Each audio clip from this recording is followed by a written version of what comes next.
Hey, good morning. Welcome to the Stokastic.com NFL Strategy Show Showdown Edition. Phillip Rivers, who thought you'd be saying that? We're in week 16. You have legitimate playoff implications on the line. Believe it or not, for both of these teams. I mean, I think we could all agree the Colts are probably dead in the water, but at the same time, they're not out quite yet. And yesterday, for those of you guys who are paying attention, kind of apprised of the playoff scenarios here, there were a lot of teams that locked up playoff spots. So I honestly don't know how much. I don't know how many implications there are going to be in week 18. I think you may see some, you're going to see some seeding stuff, and very possibly Bucks and Panthers could decide that division. But you look at the NFC, you have 5 teams. 5 of the 7 teams already locked up a playoff spot. Panthers and Packers. Packers are 92% to make the playoffs because the Lions, just what a disgrace they are. That was a pathetic game. You could say they should have won, but they shouldn't have even been knocking on the door at the end of that game. So you have that. Everybody else, like the Lions, technically aren't eliminated. They're not getting in. The Bucks, they could get in, but then Vikings, Cowboys, Falcons, Saints, Commanders, Cardinals, Giants, all eliminated. A bunch eliminated in the AFC as well. So, Greg, when you look at this, you go, all right, well, the Colts have an 11% chance. The Ravens have an 11% chance. I really do think, unless there's something that comes clearly out of left field and a team that's been playing well just starts losing games to close out the year, which seems unlikely, it really feels like a lot of this is just going to be playing for seeding, and then potentially Bucks, Panthers in week 18 for the division. And this was one of the concerns as well when the NFL went from the 16-game season to the 17-game season is, will there be more games at the end of the season that don't matter? And people did some of the research like, yes, which also just common sense. There are going to be more games that don't matter as a result of that, just because you have more games, just easier opportunities for teams to clinch playoff spots and things to be wrapped up. But for some reason, the NFL had put out an announcement at the time. They were like, no, this means there's going to be more competitive games that matter in the last game of the season, which just didn't really make any sense. But that's just them saying whatever is in their best interest, whether it's actually within reality or not. But yeah, this could be a very odd week 18 slate season, which for the reasons you just mentioned, which kind of means that this day, Monday Night Football, and then also this weekend could be the last real big slate we have. That's not total guesswork. Yeah, man. I mean, this is a big game, though, for the Niners, right? Mm-hmm. For sure. Because if you win this game, you're 11-4 in the NFC, NFC West, sorry. But the Seahawks have the Panthers this week. And then the Niners face the Bears, but they close the season out against the Seahawks. And they beat the Seahawks in week 1 of this season. So I definitely, so if the Niners win tonight and next week, even if the Seahawks were to win next week, it's all going to come down to week 18. So the Niners legitimately have a lot to play for. The Niners, dude, are 3rd in their division right now, and they're playing for the 1 seed. Think about that. They're 3rd in the division. They could lock up a 1 seed, or they could play every single game on the road in the postseason. What happens if it's a 3-way tie between the Seahawks, the Rams, and the 49ers? Who gets the tiebreaker then? You'd have to, I don't know. I mean, there's a laundry list of tiebreaker rules, as you know that. But there's a huge list of tiebreaker rules. And the Rams have split.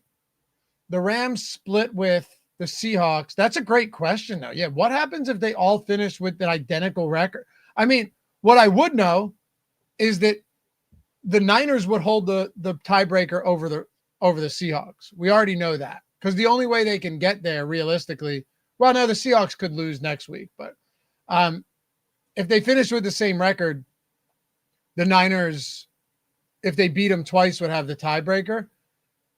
But I don't know how you would do the 3-way tiebreaker, because Rams split with the Seahawks and the Rams already split with the Niners. So I just pulled it up because the reason is so if the Seahawks and the 49ers, let's say the Seahawks win next week, the 49ers win out, the Rams win out. That means all these teams have the same record. Then they're all sitting at 13-4 to finish the season. So I did look it up, and the number one tiebreaker would be head-to-head win percentage. So it would be what all of these teams' records are against each other. So I assume if the 49ers win the rest of their games, they win the division. I think. Wait, it's cumulative head-to-head? Yes. Really? That's at least that's what Google said when I looked it up. For an NFL three-way division tie, it starts with head-to-head results amongst the tied teams. So then it would be the Niners if they win out. Yeah. How crazy is that? This team's been so injured.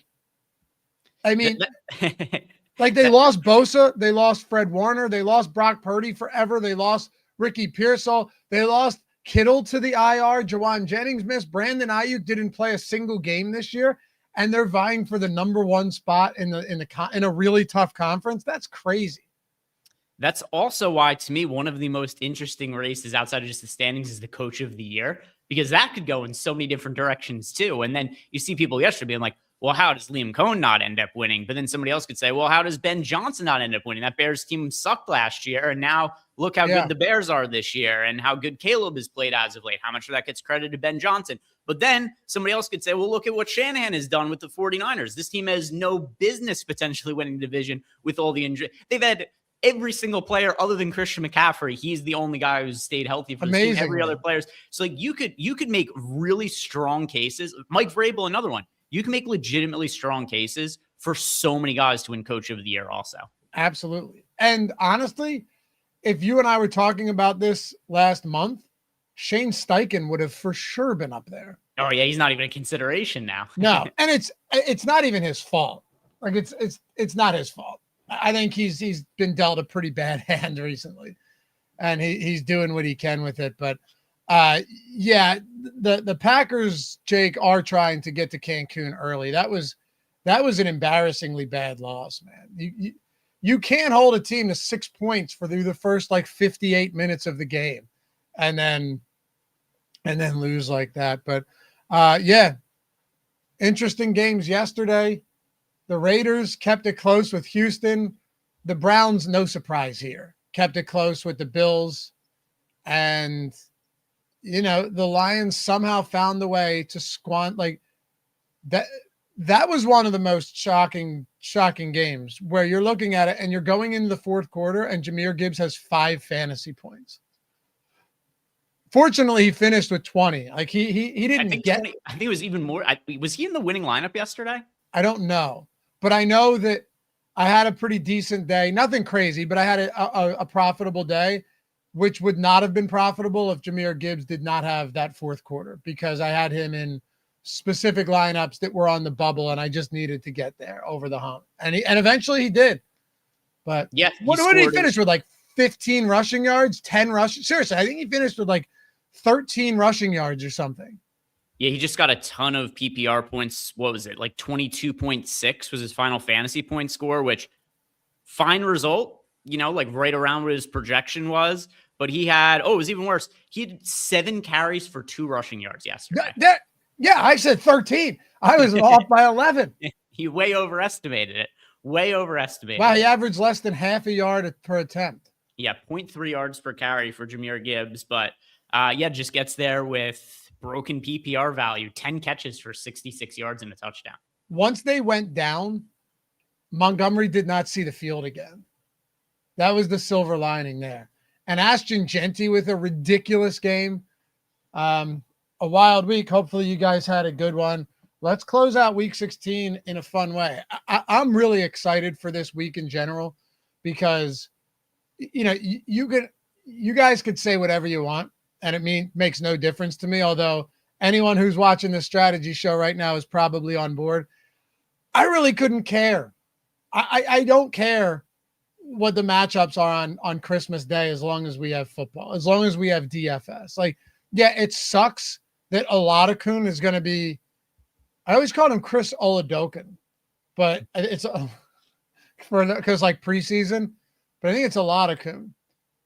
If our man over there on Scott Hansen on Red Zone is correct, that's what it is.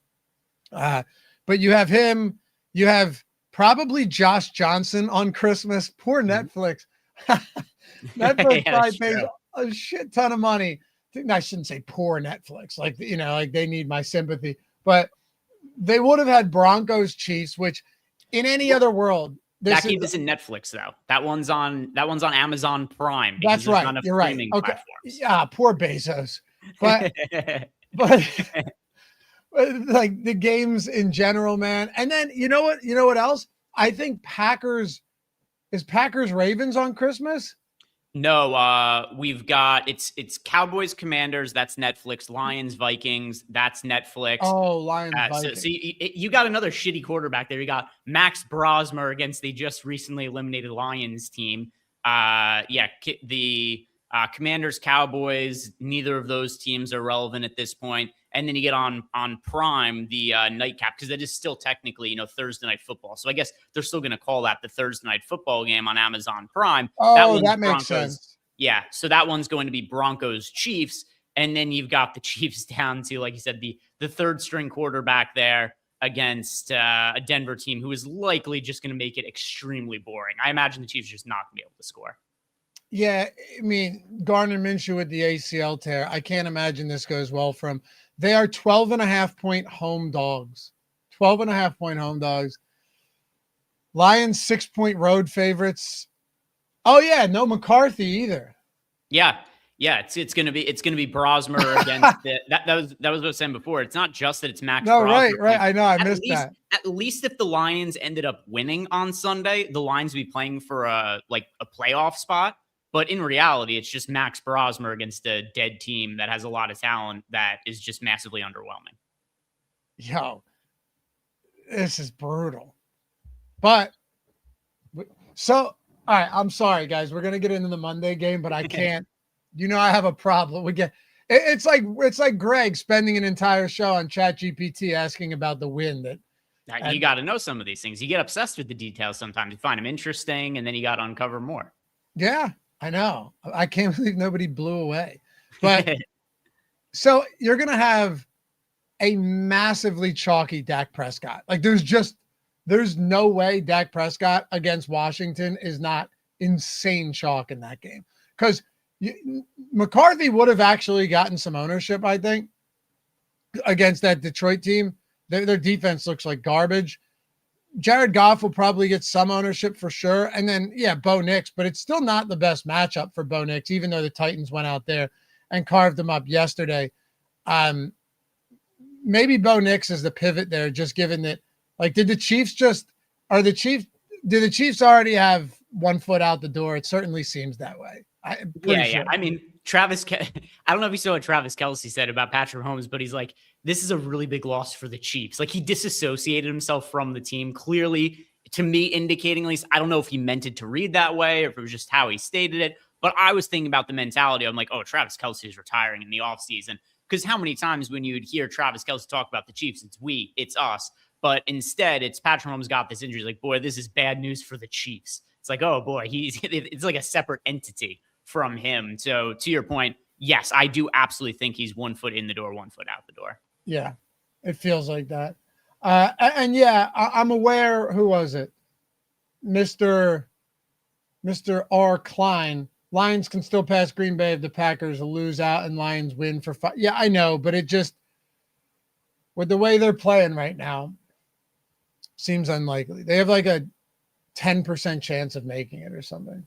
Also, the Packers' final 2 games of the year are going to be home against Baltimore, presumably without Lamar Jackson, and then on the road against Minnesota and Max Brosmer. Packers aren't losing both of those games. I don't think so either. I don't think they lose that Saturday game. But I'll foreshadow something fun for you guys. We do have one good game coming up on Saturday. Texans-Chargers should be a sick game. I can't wait for that. That should actually be good. But let's dive into it. Glad to have you guys here as always. If you don't mind, take a single second, atone for your sins this morning. Hit that thumbs up. Subscribe to the channel. Leave a comment down below too. And it might be Malik Willis. It might be Malik Willis and Tyler Huntley. That is I forgot that Willis got hurt at the end of that game too. So it is possible Love and Willis are both out for the Packers now. So who knows? Dude, it's crazy. All right, let's dive into this one. Niners 5.5-point road favorites. Phillip Rivers, look, I wanted him to win last week. I thought that was fun, but the novelty wears off quickly. And you go, at the end of the day, he still, had a 5-yard ADOT, 4.4 yards per attempt. His longest completed pass was 17 yards to Tyler Warren. He dinked and dunked all game. Only Aaron Rodgers, another old guy, had a lower was quicker to get the ball out. So 2.4 seconds to throw in week 15 for Phillip Rivers. I say that because it relegates guys like Alec Pierce to a role that's non-existent, if you think about it. That isn't to say that maybe they connect on one, and maybe they do. The Niners are dead last in the league in sacks by a wide margin. They only have 5 interceptions on the season. But at the same time, do you just come out there and do everything you can to limit Jonathan Taylor?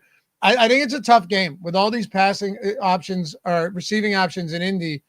You're hoping for like 4 for 50, and it's going to have to be after the catch.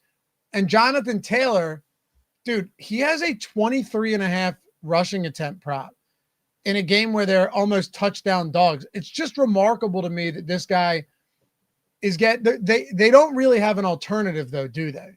Like, what else can you actually do but feed him the ball and hope he breaks one? At least in the early stages of the game. And you and I were talking about this a little bit before we started, before we realized that there are other football games other than Monday that we wanted to talk about for a little bit. But you and I, before the show started, we were talking about tonight's game, what we think is going to happen. And I feel pretty strong that the 49ers are going to win this game in blowout fashion. Phillip Rivers, the results from last week, they weren't terrible on paper. The game was relatively competitive in a really tough matchup. But if you just objectively look at how Phillip Rivers looked physically in that game, I just think he's incredibly limited at this point in time. He's got no mobility. He's got no arm strength. Anything he tried to throw more than like 10 yards downfield, it may as well have just been he lobbed it up in the air and you just hope for the best to happen. I really, really think the 49ers are going to destroy the Colts today. And I think they are going to really struggle, the Colts, to move the ball at all on offense. And I also don't even know, like, if they're down by 14, 21 points in the fourth quarter, what do you even do? You can't, Phillip Rivers doesn't even have the ability to get the ball downfield. So I think this is going to be a one-sided beatdown. It feels like it. DeForest Buckner's back for Indy, which is helpful, but Sauce Gardner's still out. Charvarius Ward's on the IR. No Ricky Pearsall for San Francisco, but they still have George Kittle, Christian McCaffrey. You still have Juwan Jennings. They still have a lot of pieces. And Greg, honestly, I don't want to look at Sam Darnold's game last time out and just assume that this Colts defense is going to be able to suffocate him like they did in that spot. I'm not convinced that that's the case whatsoever. I mean, if anything, I could see it going in the opposite direction. I don't, put me in the game, Coach Chris says Seattle should have done that to the Colts and they didn't. 49ers have a lot of injuries also. So, I mean, here's my thing on that, Chris, or Coach Chris. Sometimes I feel like these teams come out there in a spot like this. I was saying this to Greg before we started, and it's like they come out and they go, all right, we could, here we go. 4:00 window, big game, 14.5-point dogs. We're going to come out. We're going to prove them we can win this game, right? There's kind of a novelty factor there. It's like we can come out and get this win on the road. And they almost did had it not been for those stupid kickoff rules. Mm-hmm. But yeah, they were up with less than a minute to go. And then Seattle kicks a field goal, Rivers gets picked off, and it's all over. Do you really think that magic carries over another week? I think it's pretty difficult. Greg kind of laid it out. Phillip Rivers was not able to throw the football downfield. I mean, he was highly immobile, which he's never been, a super mobile quarterback, but he had no mobility within the pocket. There was nothing downfield. You're going to have a really tough time generating sustained drives when, you can't move the football.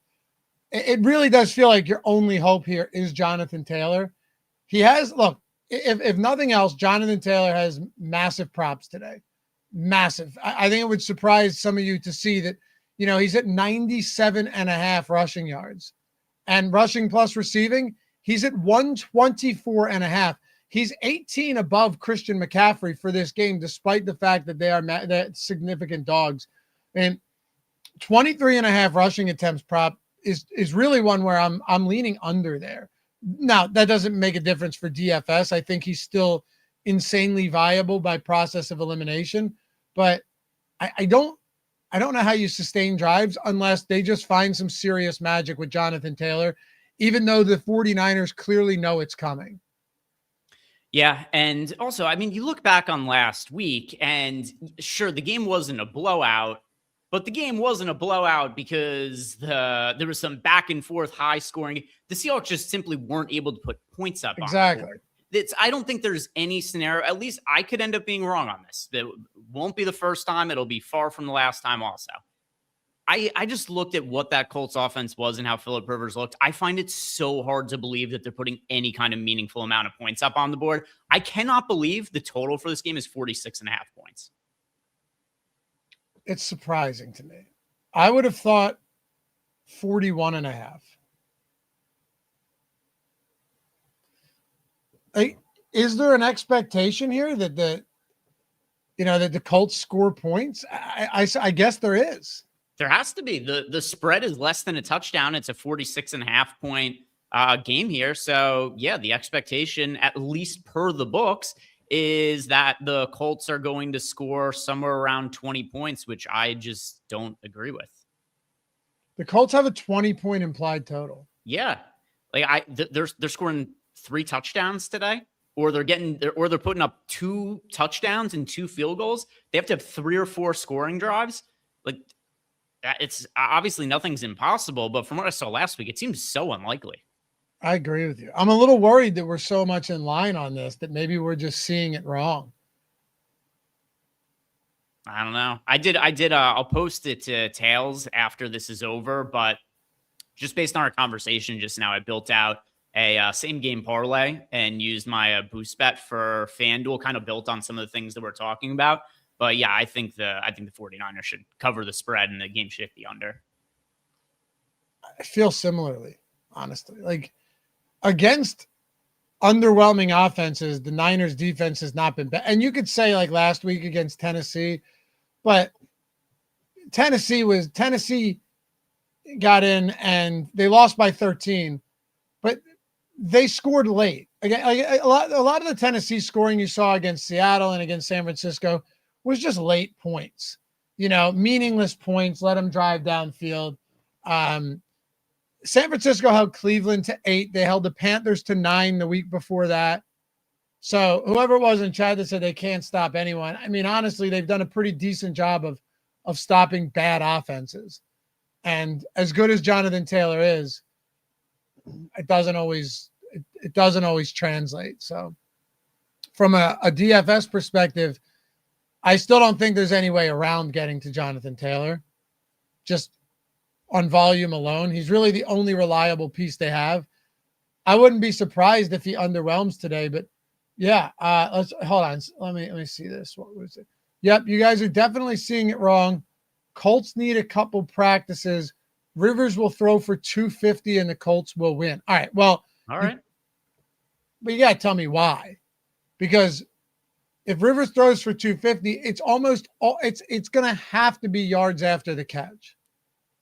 I simply don't see a way he's hitting guys downfield. I get what you're saying, that he's another week removed from joining the team and being on the couch. I think that's a pretty reasonable response, but he's also 44 years old and still hasn't played football in 5 years. He's 44 years old. I don't know. Everything I saw last week would suggest otherwise, but I will say, to your point, this game was 6 points earlier in the week and it's 5.5 points now. Pretty much painted 5.5 across the industry. Not even joking as a bid or anything. If Phillip Rivers stood at the 50-yard line and throws the ball as far as he can downfield, how far does it go? 25 yards, 30 yards? Based on what we saw last week, I honestly don't know if he's capable of throwing the ball more than like 25 yards in the air. Me neither. But you know what?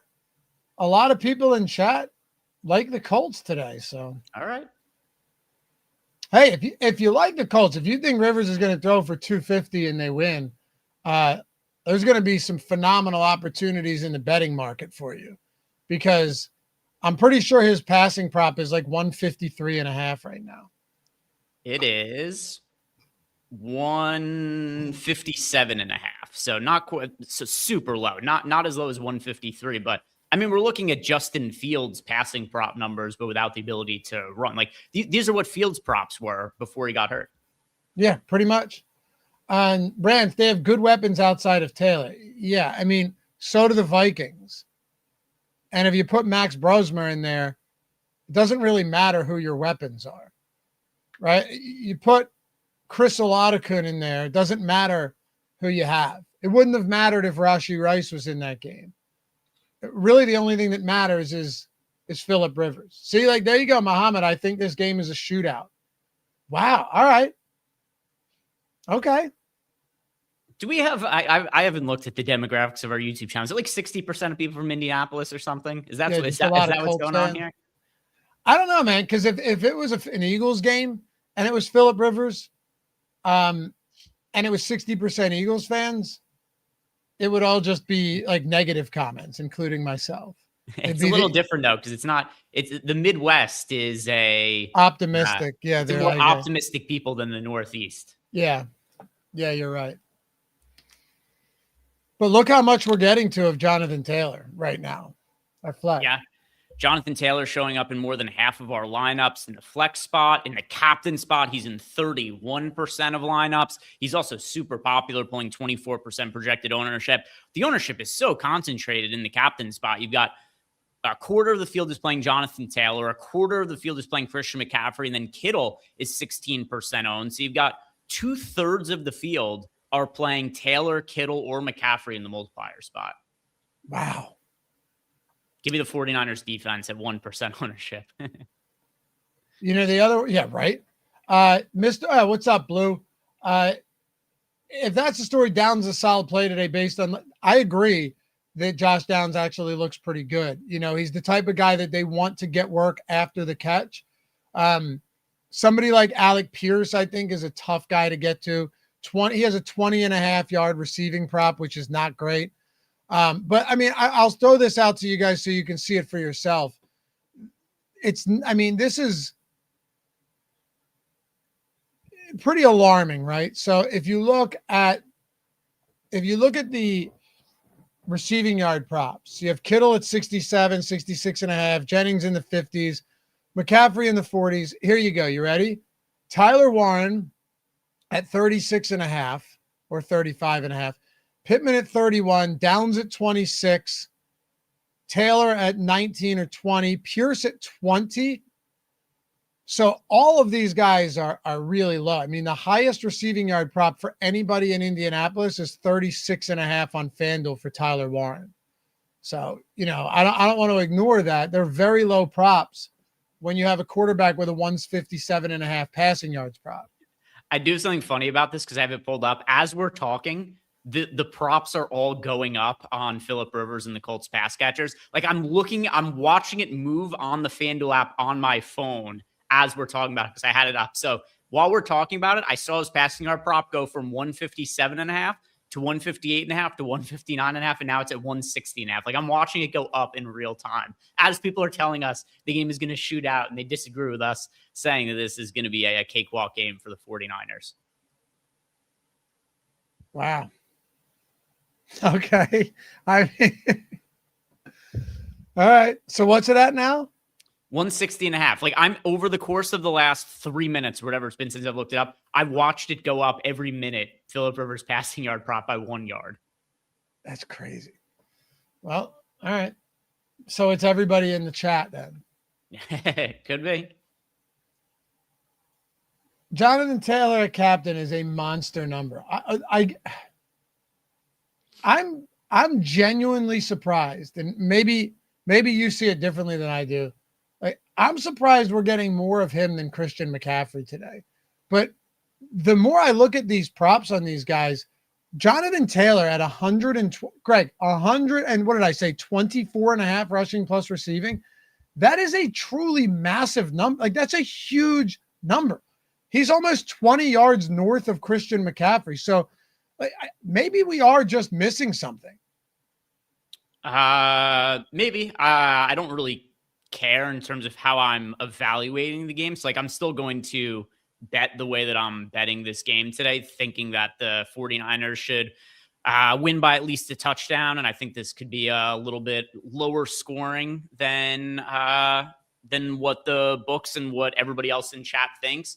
But yeah, as far as our sims go, really liking Jonathan Taylor. But even then, I think this is more volume oriented than anything. The ironic part is the best comparison to Jonathan Taylor is Christian McCaffrey from earlier in the season, where the 49ers had, well, now we know that Mac Jones is actually competent. But if you remember when Mac Jones first took over, there was this idea of, oh, the 49ers are not going to be able to move the ball. They're not going to do this, that, and the other. George Kittle was out. They were banged up on the offensive line. The defense was banged up.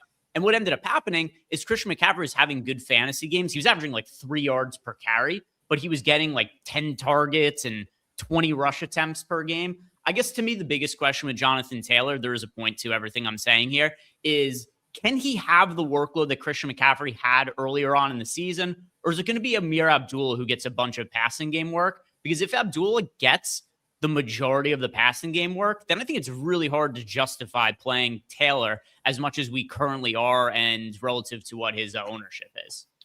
I'm unconvinced that Abdullah will. And I'll tell you why. Go and look at routes run and snaps for Abdullah last week. I think so much of this was just Shane Steichen trying to get creative with something and hit the Seahawks with something that they didn't see coming. And I mean, that I was actually talking to mutual friend Andy Francis about that on his show last week because he loved the Jonathan Taylor over receiving, and he ended up being right. Mm-hmm. But I think he was also a little bit surprised to see, I think, as we all were, those Abdullah numbers. But if you look at this will blow your mind. Amir Abdullah ran 6 routes.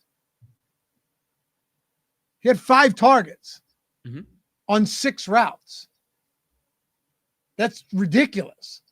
5 targets on 6 routes for Amir Abdullah. I'm thoroughly unconvinced that we're going to see that again today or anything even remotely close. I mean, he played 14 total snaps, and I think he touched the ball, like 8 times in that game? How many times did he touch the ball? 9 times. I don't buy that. I simply don't buy that that's going to be the case again at all. Historically, Phillip Rivers is a quarterback who checks down a ton, and you would think that only gets amplified with arm strength at this current time in his career. So if you go back and you look at Jonathan Taylor's numbers as a pass catcher, he was getting a lot more targets back in the day when he was playing with Phillip Rivers in that brief stint that Rivers had with the Colts. And then you could see as soon as Rivers left, there was a steep drop off in the receiving numbers for Jonathan Taylor, where, the last few years he was, for the entire year, 136, 153, 143 receiving yards. Whereas back when Phillip Rivers was there, he was getting 2.5x the passing game volume. So I do think there's the opportunity there for Jonathan Taylor. I'm just hesitant at this kind of ownership and Amir Abdullah lurking and being somebody who could take some of those targets, because you need pretty much all of the work going to Taylor to me to justify this kind of ownership. I think it probably will, though. I guess that's what I'm saying. I think it probably will go to okay. 9 touches for Abdullah seems really strange to me. But I will look, if you see it differently, then would you get overweight to Abdullah? Yeah, I don't know about in the captain spot. To me, it's more so about it's not even anti-Jonathan Taylor as much as do I want him in a quarter of my lineups in the multiplier spot. Right now, that's probably a no. And then Amir Abdullah at $2,400 in the flex. There's nobody I prefer as a punt option than Abdullah. Like, Abdullah is my favorite punt option in the game. He's super cheap. You don't even need the workload from last week. If you tell me that Abdullah is going to get 3 targets, then I feel pretty good about rostering him at $2,400.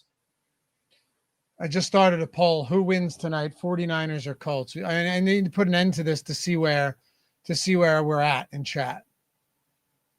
And also, shout out to Skull Crusher. Big win. He hit for 25K, I think, like a month ago. And thanks for the super chat, man. Which low-end captain are you feeling and willing to boost tonight? Hit for 25K in the lotto last night with Flowers captain, but he fumbled away our hopes of binking 200K. Thanks and Merry Merry Christmas, dude. Happy Kwanzaa, Happy Hanukkah, and all of that good stuff. But good stuff, man. Oh, Kwanzaa, he says. Yeah, he's trying to get all Merry Kwanzaa. So he's trying to encapsulate everything in those in the two words there. Got the Merry, he's got Kwanzaa, he's got Hanukkah. Yeah, that fumble by Zay Flowers was rough. I had one live best ball team going into last night. I was a handful of points out of first. I had Stephon Diggs, Zay Flowers, and Trevion Henderson left. It was always going to be a long shot, but I needed it was like 20 to 25 fantasy points out of all three, and I was going to be in first place. And I got the game out of Diggs. I got the game out of Flowers. Obviously, Henderson got banged up, but still on the last drive, if Zay Flowers would have caught a touchdown pass, I would have moved into first place, and I would have had one team in the finals in best ball. Zay Flowers gets the ball in the open field. I get excited for a second, then I get very unexcited after he fumbles and did it all. And it all came apart there. So, like our friend here, Skull Crusher, had a chance to win some really big money, but didn't end up being the biggest amount of money. But yeah, shout out to him, 25K for Showdown. And then he also wants to know which low-owned captain do we want to boost for today as an actual question for today, Lofty. Yeah, well, let's go to captain exposures first. I know my answer. Yeah, I mean, if we're talking low-owned captain, Greg's answer is going to be 49ers defense. Yep, 1% on 49ers day. Yeah, I had a feeling that was coming, and I don't even disagree with it. I think it's really hard to want the pass catchers for the Colts. Boosting a low-owned captain, God. I mean, if you're talking single digits, it's probably Juwan Jennings for me. I genuinely don't know how much further down I want to go. Like, I don't want it to be DeMarcus Robinson or Kendrick Bourne. If you look at the games that Ricky Pearsall missed, and I know that it's not apples to apples because it was Mac Jones and it wasn't Brock Purdy, but Kendrick Bourne had 9 total targets between 4 games. The one big game he had, Juwan Jennings and Kittle and Pearsall were out. I think all of those guys were out in that game. It was, a matter of fact, it was the Rams, the game they beat the Rams in overtime on Thursday night. I don't really know if there's anybody here that I love. And if you wanted to say like Eddie Pinheiro or a kicker, maybe, but you still have guys like Kittle and Jennings and McCaffrey and Taylor. I think it's hard. I think, it's a narrow path to get a kicker at captain there. So that's tough. I'd probably go with Juwan Jennings, even if that's not the answer you're looking for. Yeah, so I'll give a second answer as well, because I've got 2 in mind. One of them is the 49ers defense. I think that there's potential that they just completely steamroll Phillip Rivers like we talked about before. The other one, too, though, is going to be Brian Robinson. Short week for the 49ers, a game that could potentially be lopsided. We know that Christian McCaffrey has a long career of injuries. Is this a game where if they're up by 10, 14 points in the second half, do we not see potentially a little bit more of Brian Robinson? Maybe Brian Robinson, they prioritize him a little bit more on the goal line just to take some of that wear and tear off of McCaffrey on the short week. So if I'm going to be looking at somebody who is, and by the way, by short week, I mean going into next week being the short week, just a spot where they could, take some of the workload away from McCaffrey heading into the game that they're going to play in the upcoming week. I could see Brian Robinson getting a couple of extra touches as a result too. Yeah, it's possible if they pull ahead. Yeah, it's tough. It's tough though, because man, they are just using McCaffrey like a true workhorse. But yeah, Robinson could get 8 or 9 carries in a game like this, especially if they get out early. Violence Vault, what's your tips on how to incorporate your gut feeling but not getting away from necessary chalk? Well, I think you probably want to get away from calling it a gut feeling and more so like, is there actually a realistic path to what you're saying? So, take the Kamani Vidal and Hampton situation 2 weeks ago, take the Mike Evans situation last week where people didn't want to play him because they were convinced he was going to be a decoy. Even take what Greg is saying here. If we see it differently, but if you think that Amir Abdullah could get more work based off of last week, then yeah, maybe you bump Taylor down a little bit, or if you see them trying to rest McCaffrey, not rest McCaffrey, and I know you're not saying that, but take a little, lighten the load a little bit going into a shorter week, then maybe you go to more Brian Robinson. But there has to be more than just, at least in my opinion, more than just he's going to have a big game or he's not going to have a big game. Like, there has to be some type of substance behind it and some type of like leverage that you gain in the event that you are right. So that's just the way I typically always look at it. Yeah. And then also, it shouldn't just be, it shouldn't just be, I think this is going to happen for no reason. It doesn't necessarily have to be data. You just have to have some way that you could really justify it and make a good case for it. Like, think if you're trying to convince your friend why they should bet something or play something a certain way, how would you form that argument to make it make sense? If you could do that, then there could be a good reason for it. To use what I've been posting to Tails over the week plus as an example, I'm posting same game parlays every day. They're not necessarily massively data driven like a lot of my other bets are, but a lot of them have a narrative that makes sense in terms of how the players correlate together. And I've been winning a bunch of them lately. And I've looked at my career lifetime stats on Pickett. I have like a 20% lifetime ROI on same game parlays. I probably should have been building out more of these over the course of the last few years. But it's not because I'm looking at all this and being like, oh, this individual bet is a 2% EV, or it's not from like a DFS standpoint, this guy should be a few percentage points higher owned. It's more so like, all right, I'm starting at one event that I think is going to happen based on certain data or certain playing time. And then from there, it's what are the implications of this happening? Like, how does it impact other players? And then you kind of build around there. So as far as your question here, Violence, goes, how to incorporate your gut feeling, but not get away from necessary chalk. It's, can you justify that opinion? And then what is the impacts of that opinion? How does it impact the rest of your lineups? Kind of like Lofty said, if you're going to be upping the exposure to Amir Abdullah because you think he's going to get more pass catching work, well, then you probably want to do a negative ROI boost to Jonathan Taylor to accompany that. Yep. And by the way, speaking about those same game parlays, you've been posting all of those over on Tails. Yep. You guys should be following for sure. You hit one, a nice one yesterday too, on the Ravens game. That was a beauty. And that was what, like plus 722 or something. It's right here on the screen. Yeah, you got one right here, plus 722 on a specific thread, a specific narrative that you went with there. Hopefully you guys tailed that. I also hit a nice little ladder yesterday as well, Greg. Nice. Chris Olave 100 plus at plus 410 on DK. He got there easy. I think he had like 132 or something like that. 2 touchdowns. That just felt like such a good spot with no Devon Vele, no running backs. And Olave cleared that easy. So if you tailed a couple of those, if you bet that Olave ladder, you would have had a pretty nice betting day with 2 long odds shots there, and they were free. Yep. It's all free. All of our bets, Greg, myself, they're free. If you're not on Tails yet, you know what to do.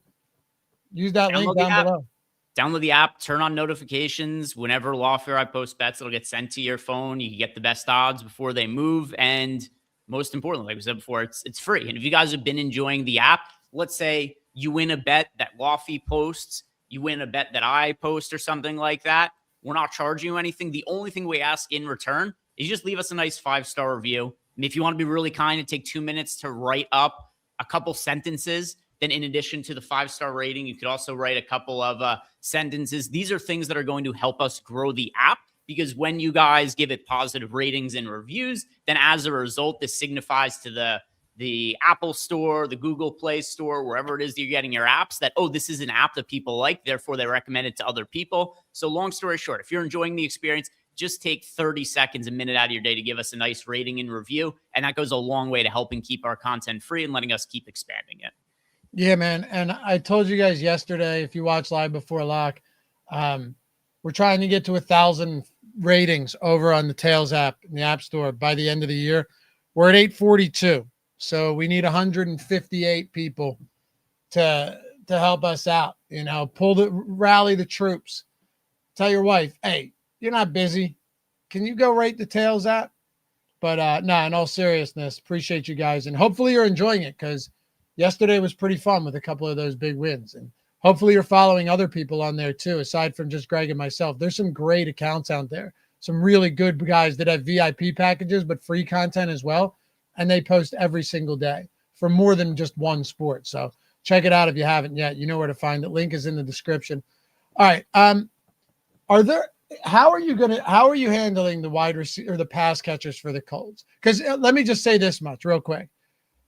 And go to flex real quick. But to me, like Purdy at flex, McCaffrey, Kittle, Jennings at captain too, honestly. I really do like them. And I think they'll be like foundational pieces for every lineup.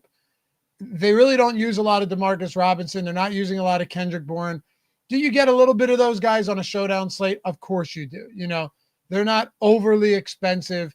You'll probably end up getting pieces of them, including Brian Robinson. But the big four on San Francisco today, from Kittle to Jennings to McCaffrey to Purdy, really do stand out to me. And I don't even need to say that to you guys because you already know. But when you've got a team on the other side where I want to be very clear about this. Jonathan Taylor has 124.5 rushing plus receiving prop. There's not a single other player on the team that is higher than 36.5, right? Like you're talking 90 more scrimmage yards than anyone else in this offense as far as the odds go.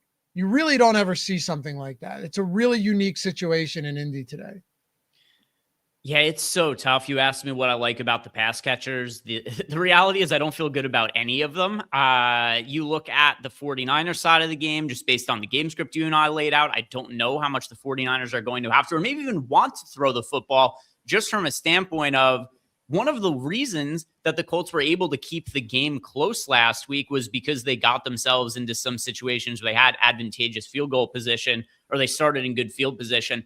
I don't know that the 49ers even want to risk turning the ball over, where if you just run the ball, like, is there even going to be opportunities for the Colts to get the ball in scoring position unless the 49ers are turning the ball over in the game? And you look at it in our sims, we're underweight to the field to George Kittle. We're underweight to Juwan Jennings. Then on the other side of the game, we're underweight to Tyler Warren. We're underweight to, well, actually, Michael Pittman's so low owned. He just doesn't show up in very many lineups in general, but he's only in 14% of lineups.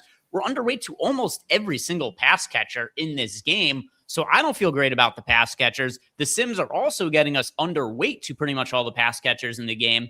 I just prefer to build around the running backs, the quarterbacks, kickers, defenses.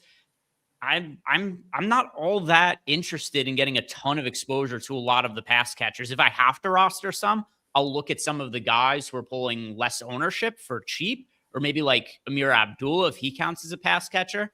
But it's hard for me to justify rostering some of these wide receivers in like the mid to upper tier of the pricing range. Same with me. Man, Jonathan Taylor's minus 270 to score.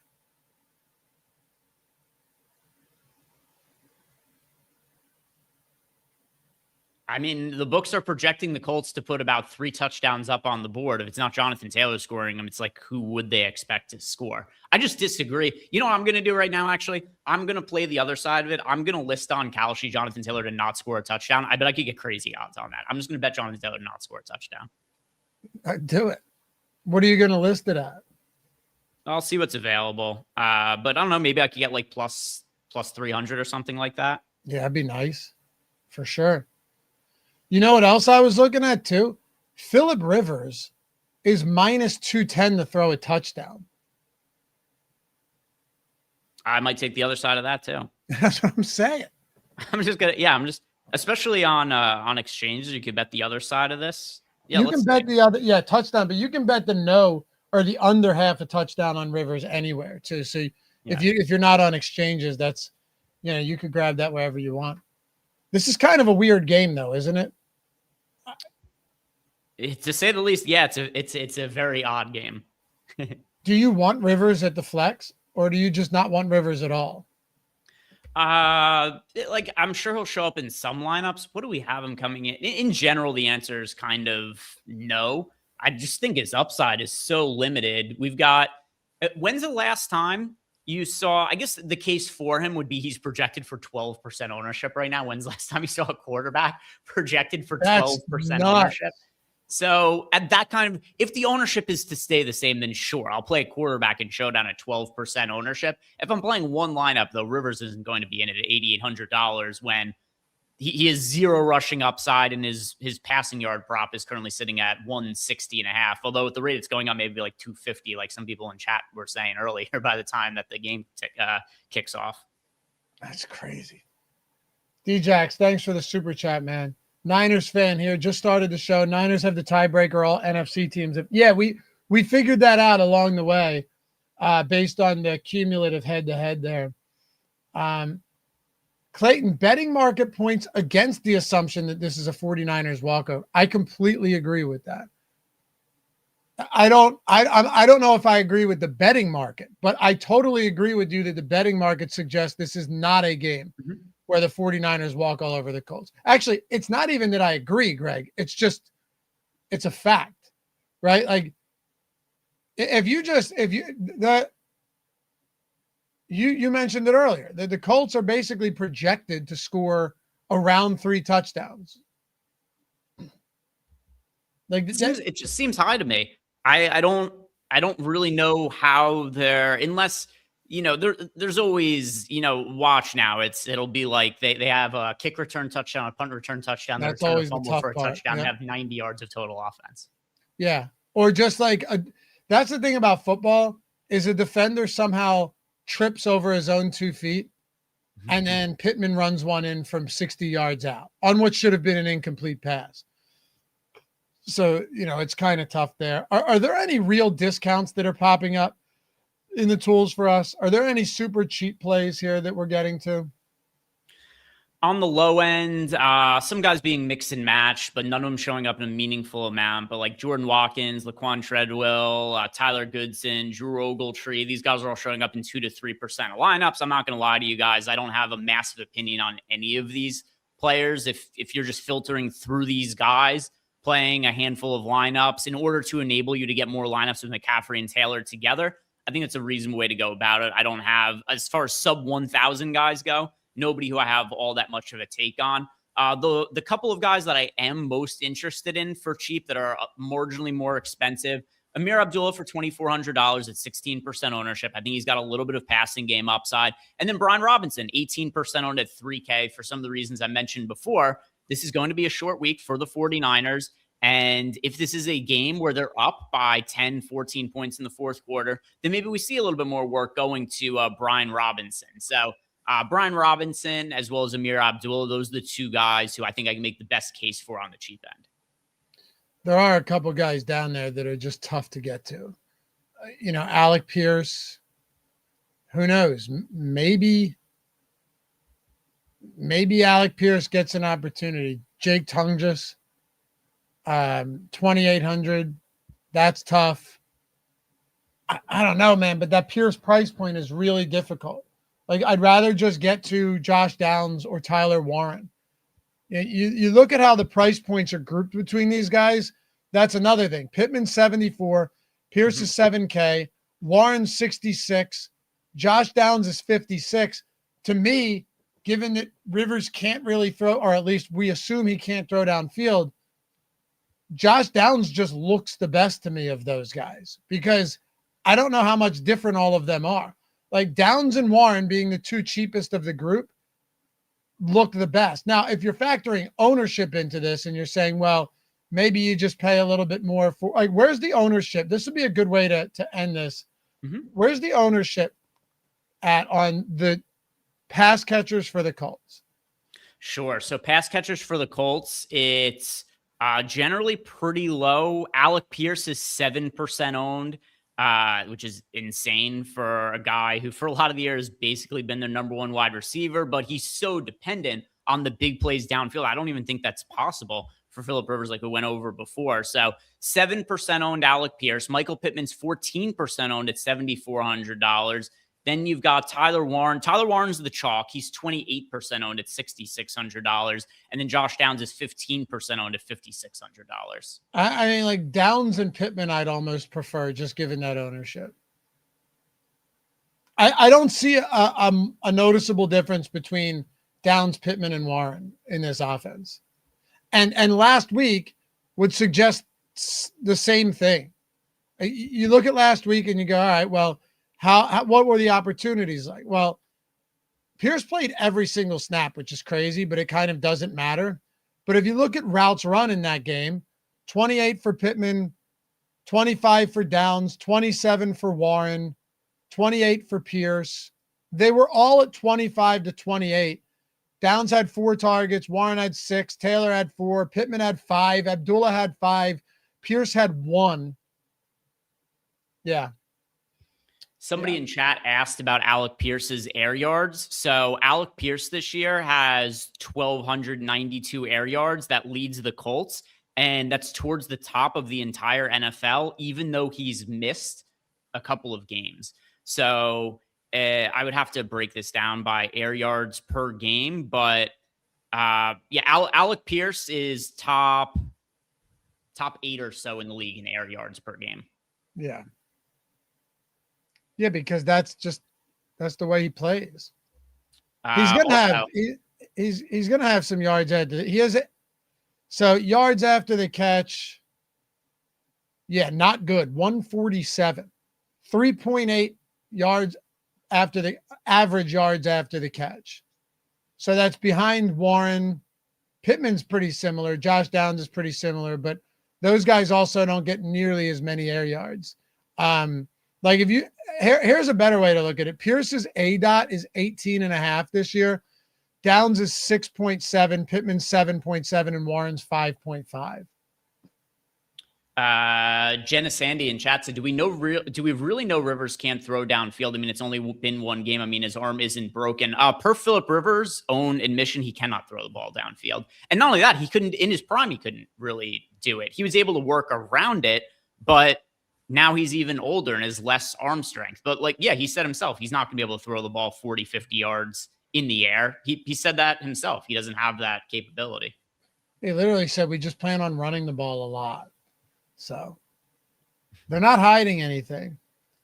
We'll have live before lock tonight as well. Make sure to stick around for that. I don't think we're going to get any surprising news on the inactives front, but look forward to getting Spag's take on this game. Always possible Greg and I missed something, but as it stands right now, Niners defense, but you and I are actively against kind of where the betting market is right now. I don't think there's any disputing that. Yeah, I've got my same game parlay placed. As soon as Lofty and I sign off here in a second, I'm going to post it to Tails. I built it out on the show. I'm taking a screenshot on my phone right now. Built it literally around the conversation that you and I were having on the show. Appreciate you guys, man. Hopefully you had a great weekend. If we don't hear from you, Merry Christmas. If you don't see us, if you're traveling or whatever it may be. Otherwise, Ben and I will be here tomorrow. First look strategy show. We're going to do the Christmas slate, of course, a 3-game slate. I won't be here Wednesday. Are you going to do the strategy show? I haven't decided yet because I don't know. I don't know what data we aren't going to have up for the holiday.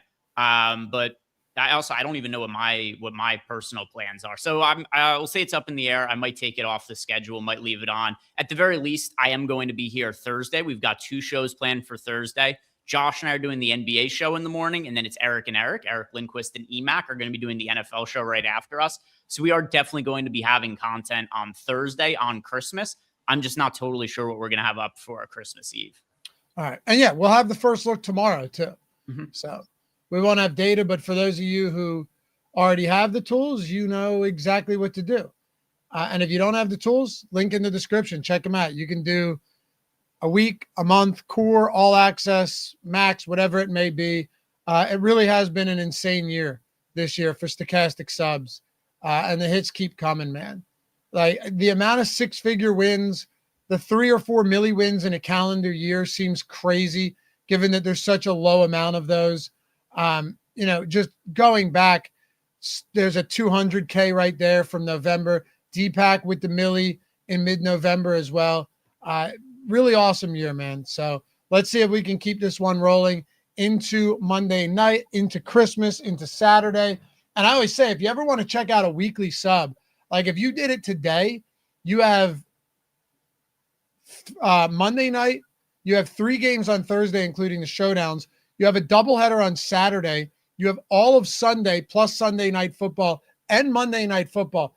That's an insane amount of slates for 1 week if you wanted to try the tools out. So my recommendation to everyone always, if you're not a sub yet, and I know a lot of you guys in chat are and watching after the fact, but is if you're going to do it, be opportunistic about it. If you want to do it for NFL, do it where you have football on what? How many days? Monday, Thursday, Saturday, Sunday, and Monday again? Like that's 5 out of the next 8 days that you have football. Not including today. If you want to include today in the mix. I am including today. I'm saying both Mondays. So yeah, it's pretty awesome. So that's the way to do it. Because like NBA, it's every day. But NFL, you only have Tuesday, Wednesday, and Friday with no football from now till next Monday. That's awesome. So if you ever have questions, you can find Greg, myself on Twitter. Our DMs are open. Hop into the Discord, whatever it may be. Leave a comment down below. Aside from that, we will catch you guys back here tonight, live before lock, NBA and NFL, right here on the Stokastic YouTube channel. And I'm going to go record a betting video, post a parlay over there to Tails as well. So we hope to see you guys over there. Remember, comments are open on Tails, so we don't just have to talk here. We can take the conversation off of YouTube and over there to Tails as well. See you soon. Bye-bye.